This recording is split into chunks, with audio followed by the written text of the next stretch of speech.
Hey friends, I'm your host, Dr. Elizabeth Ssemanda, the intuitive psychiatrist, and you're listening to Stepping into Soul Power. Friends, we are here in this world wanting to connect with each other, wanting to heal. But how do you do that? How do you do it on a larger scale? We all are aching for a world where that's a possibility. um, and our next guest has some thoughts regarding that. He is an author. And I don't know if he'd say this, but my heart of hearts, I feel like he's guiding people on a deeper level, on a soul level. Joey, lot, welcome to the show. Thank you very much. I appreciate being here. Yeah, so for our listeners who are new to you and your work, if you could give them a glimpse of what led you down the path of wanting to guide for a lot of people. How that happened? Well, my story about that is that it came through a lot of personal suffering. I did a lot of seeking because I was suffering so intensely. I I would say that I was suffering primarily from a lot of anxiety and stress, and that took a lot of different forms, starting from a young age. And I tried everything that I could think of in order to solve that, what I perceived as a problem. And the things that I tried really didn't work very well for me. And so I was really spiraling into a worse and worse experience until I was about 34. And at that point, I had really reached a pivotal moment because I was very physically unwell as well as emotionally and mentally unwell. And I thought that it seemed like I was going to die.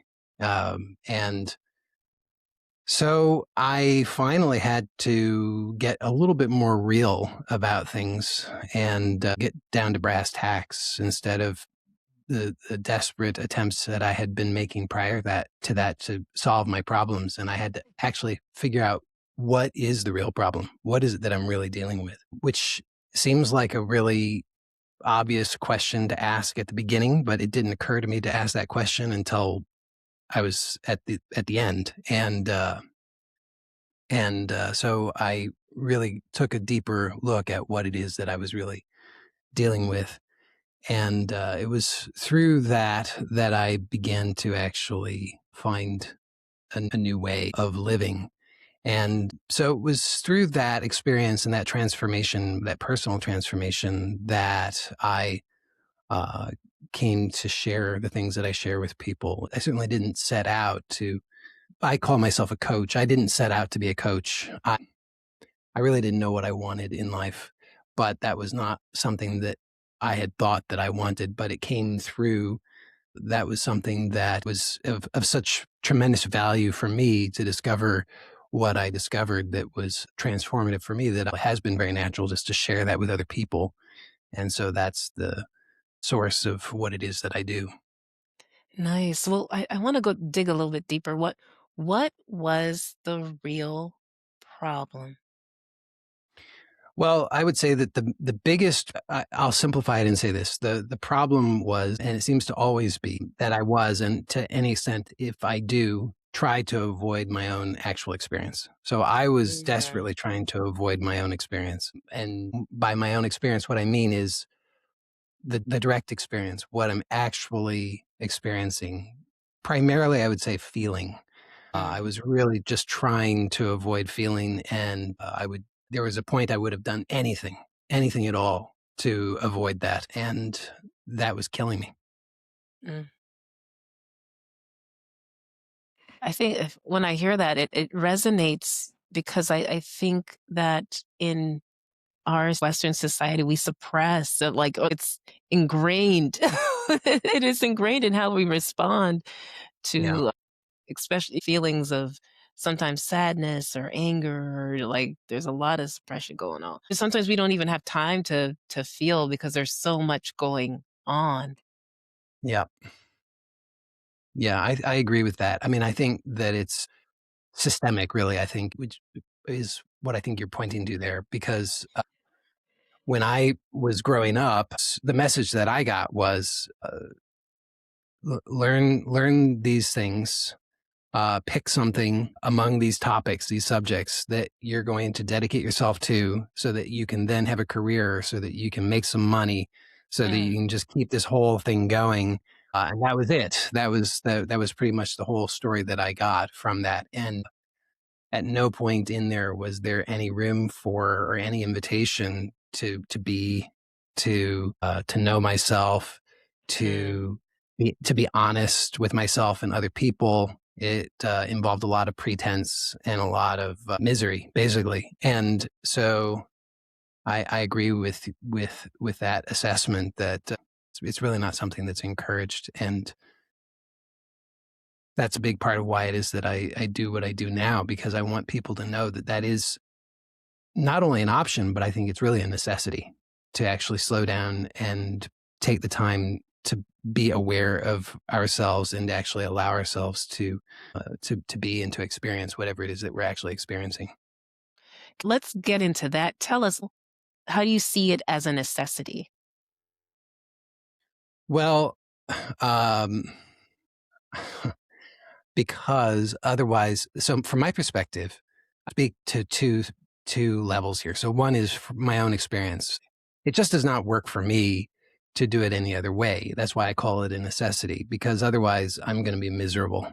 And Mhm. so for that reason, it's a necessity for me. And then at the other level, I would say when I talk to other people, when I observe what's going on around me and in the world, it seems to me that I'm not alone in that. But I think most people don't have the language to describe it. I think most people seem to be struggling, unhappy, dissatisfied, frustrated, disempowered. And, but I think most people just don't know that that might be because they're not allowing themselves to be present to their own actual experience. And Mhm. so I call it also necessary probably for most people. I can't really know that that's true for most people, but I think it's probably true. Yeah, when I hear that from my side of the the side of the fence in psychiatry, I see that a lot, a lot. Um, and I wanna repeat what you said. You said to know yourself and be honest with yourself and other people. What do you feel like is the first step in that journey for somebody that's listening and wants to take steps in that direction? Hmm. Well, I think that taking an inventory and being really honest with oneself, I would say, is a pretty good first step, because my own experience is that if I'm not honest with myself, if I haven't taken the inventory about like what's really going on in my life, is this actually working for me? Can I really see it working for me? If I'm not honest about that with myself, then I'm probably just going to continue on the same unconscious trajectory. And so taking that moment to really tune in and be honest with myself about what am I doing? How is this working for me? Seems like a really important first step. And what I've found with that personally, and what I've also found seems to be generally true for people I work with, is Mhm. that upon doing that, the revelation is this isn't really working very well. I can't really see this working. If I just keep doing more of the same, I really don't see that it's going to work out well for me. And there's actually a tremendous amount of pain. And I don't want to continue to live with that pain. I really want something different. So, based on that, then naturally it makes sense that what's necessary is to do something different. But I think until taking that inventory and being really honest, then very few of us, I think almost none of us would actually do something different, because we wouldn't even be aware that it's really necessary. Okay. So it starts with pausing and then keeping it real, keeping it Yeah. real, keeping Yeah. it real. Um, And the beautiful thing I find about your work is that you you bring people together. And I wanted to ask you about that experience for you, how that came about. Hmm. Well, I started sharing with people in 2013, and it started out as I really didn't know what I was doing. I tried a bunch of different things, most of which didn't succeed. Um, but I persisted, and that's evolved a lot over time. But the first thing that I was doing that seemed to work was that I would um, just share with people. So I started publishing things on Kindle, on Amazon, sharing my experience in different respects. So I had very specific struggles that I wrote about. And so I wrote about struggles that I had with eating disorders, and struggles that I had with multiple chemical sensitivity, and struggles that I had with OCD, and a variety of other things. And so I wrote about those specific topics and my experience with that. And then I invited people who read those things, if they were interested in communicating with me, to do so.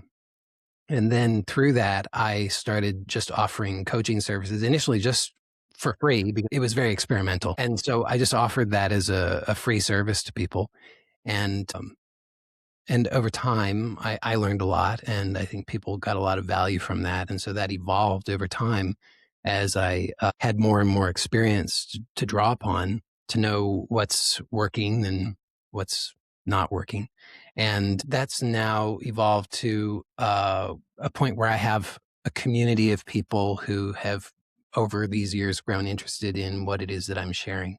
And then we meet in a variety of different ways, and primarily online.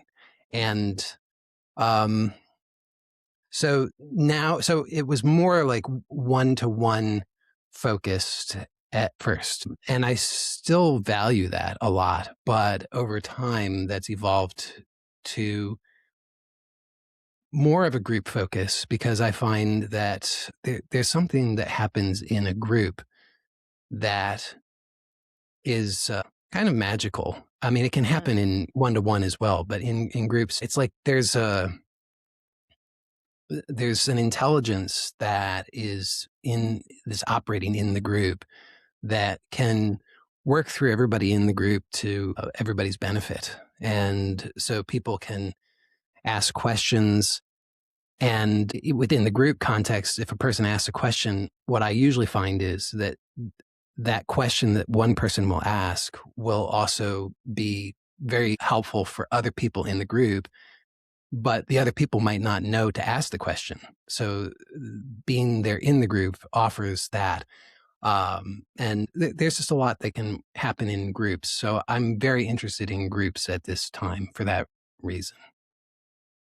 It's so beautiful. I absolutely agree that it's great to have one-on-one, but there is something that happens when we come together for like a shared purpose.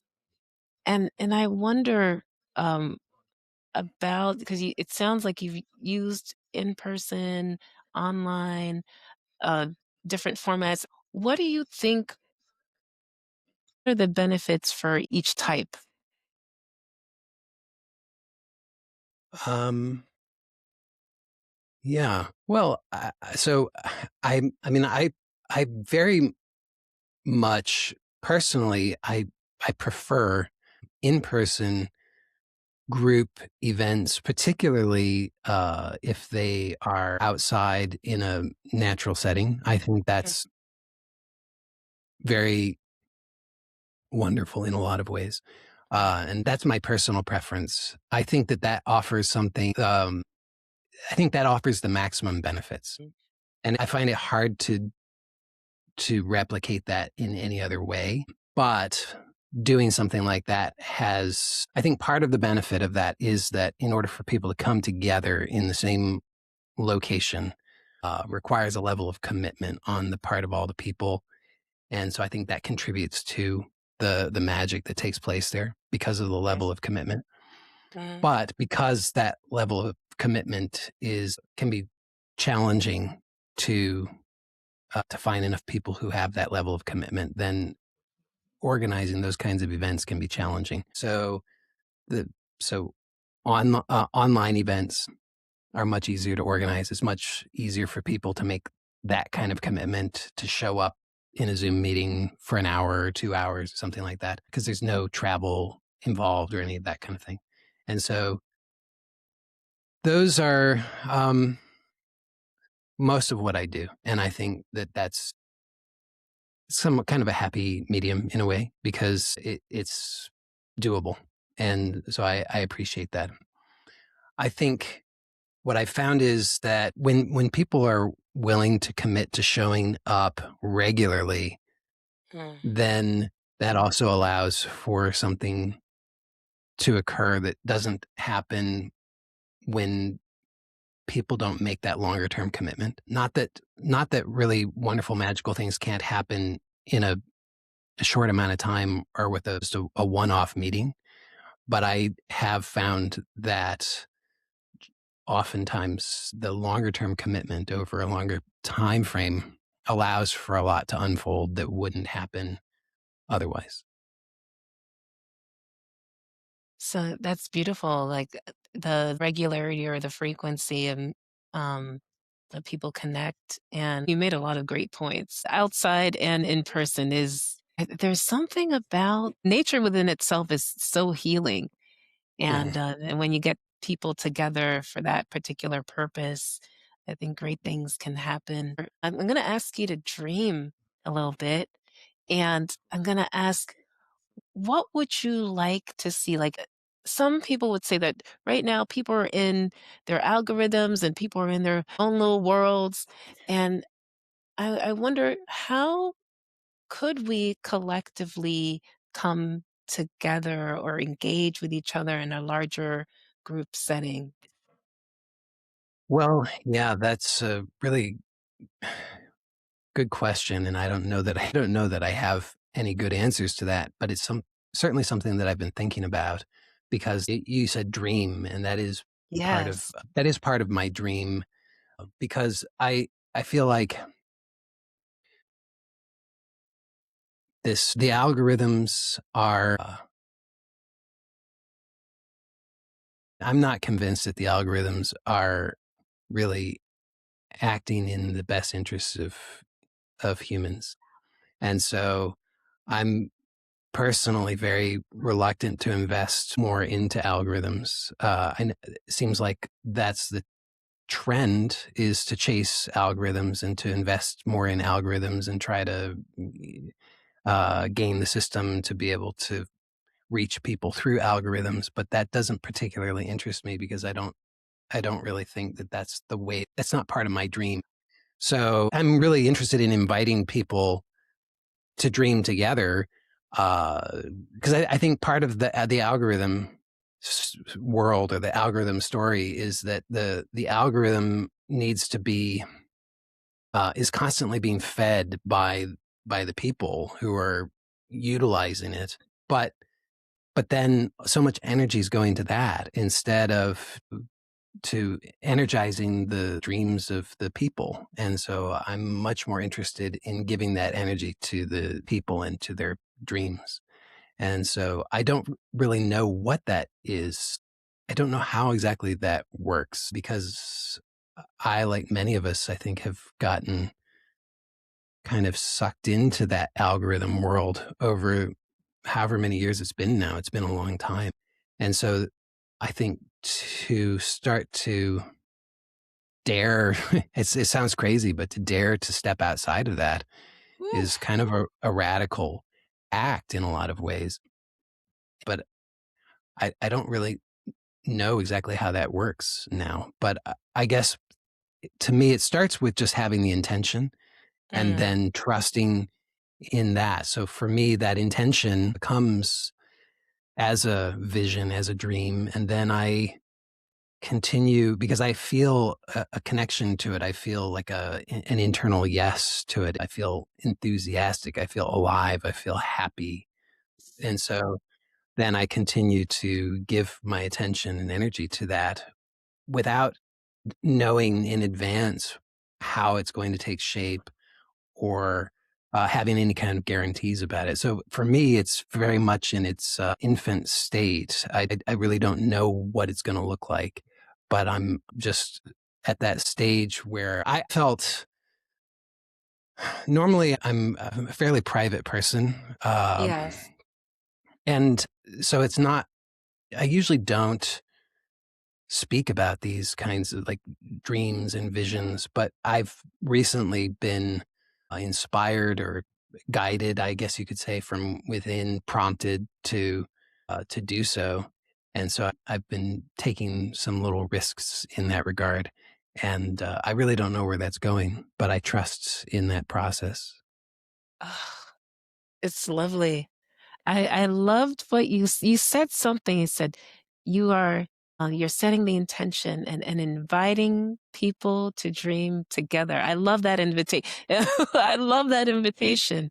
Mm. Really thinking about how can you create a space that really energizes the people. That's beautiful. Yeah.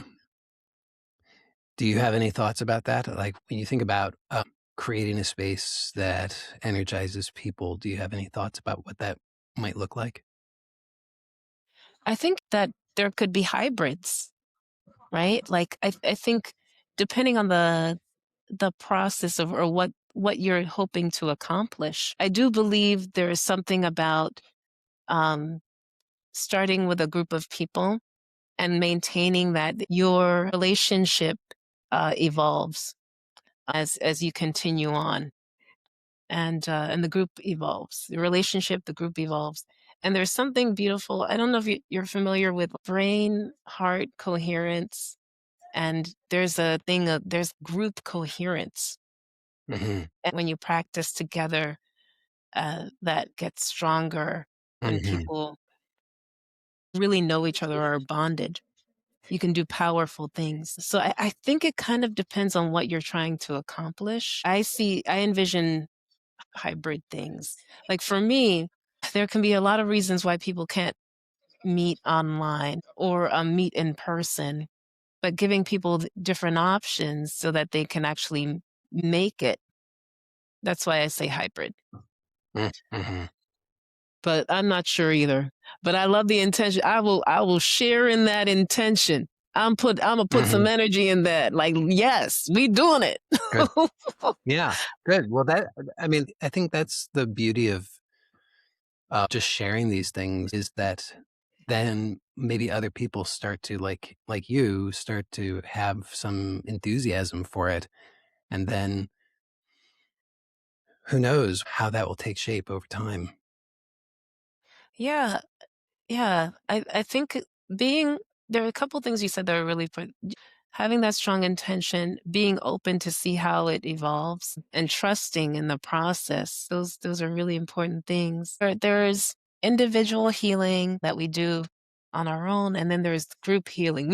There's a lot of group problems that we have, Hmm. um, and I wonder from your perspective, is there a specific instance where you found one to be more helpful than the other?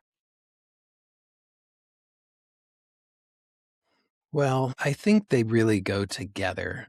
I think though that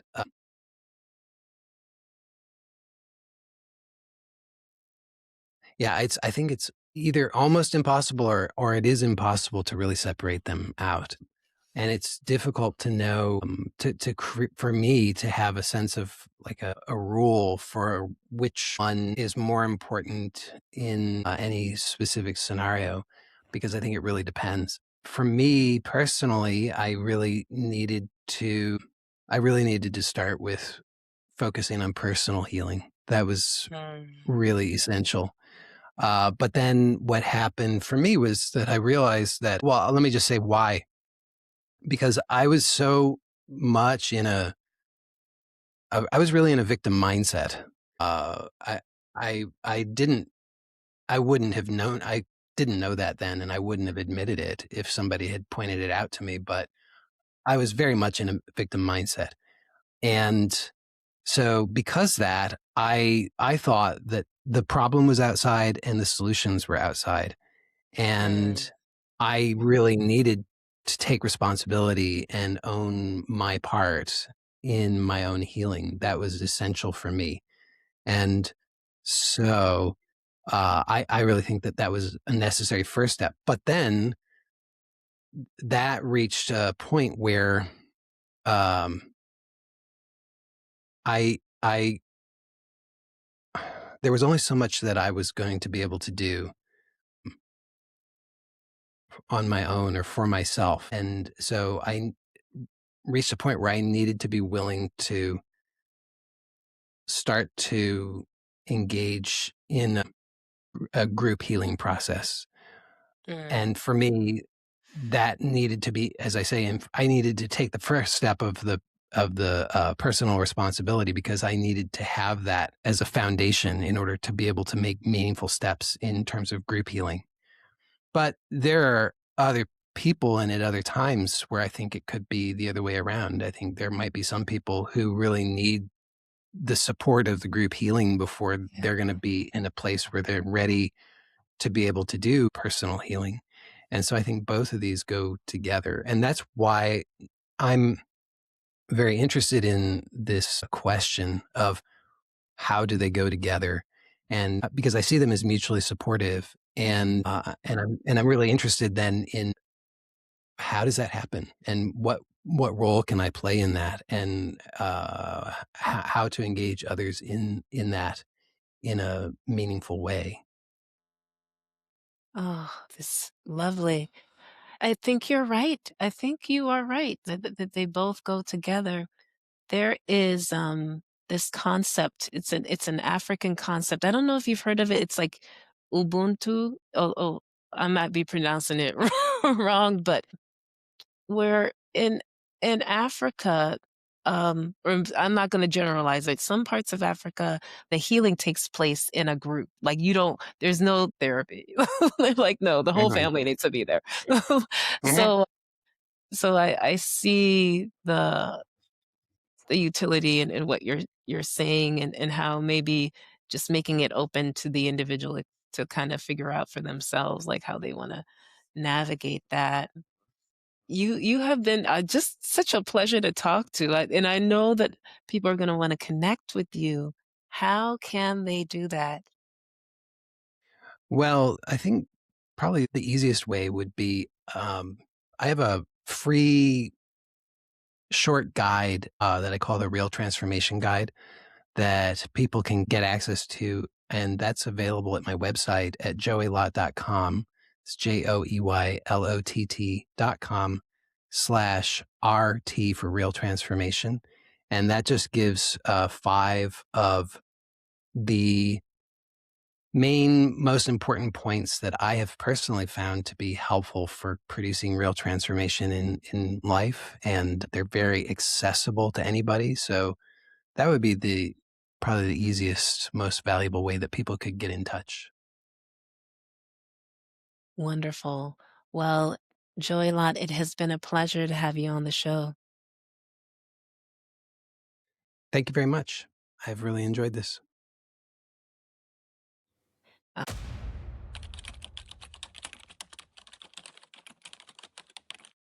If you haven't heard it yet today, I appreciate you. The soul in me honors the soul in you. If you'd like to see more episodes like this, please subscribe or click here. And friends, if this spoke to you, leave a comment below. We would love to hear from you.